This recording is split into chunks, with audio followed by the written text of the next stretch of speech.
અંકલેશ્વરમાં બિનઅધિકૃત રીતે બીડી અને તંબાકુનું વેચાણ કરતા 2 સ્ટોર માલિકો સામે ગુનો દાખલ કર્યો હતો.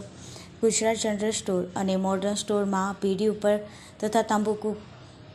પરના પેકિંગ પર તમામ ઉત્પાદન પેકેજનો ગાઈડલાઇનનું પાલન ન કરતા કાર્યવાહી કરી હતી અને બંને વેપારીઓની ધરપકડ કરી ₹82,000નો મુદ્દામાલ જપ્ત કર્યો હતો. અંકલેશ્વર બી ડિવિઝન પોલીસે 2 પાન મસાલા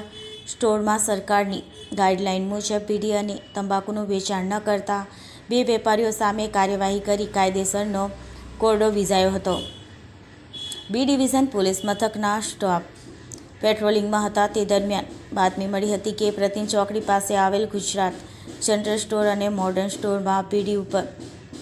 તથા તંબાકુ પરના પેકિંગ પર તમામ ઉત્પાદનો પેકેજો પર કેન્દ્ર સરકારની ગાઈડલાઇન મુજબ ચિત્ર ઇમેજ 2 મોઢાના ભાગે જમણી બાજુ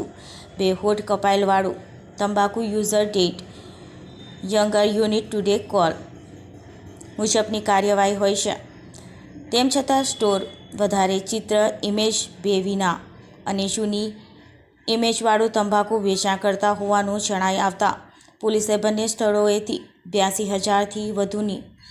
બીડી અને તંબાકુનો જથ્થો કબજે કર્યો હતો અને ભરૂચના જૂનીકોટ પારસીવાડ ખાતે રહેતા તોફીન હનીફ બરફવાળા અને અકીબ હનીફ મેમણને ઝડપી પાડી વધુ તપાસ હાથ ધરી છે.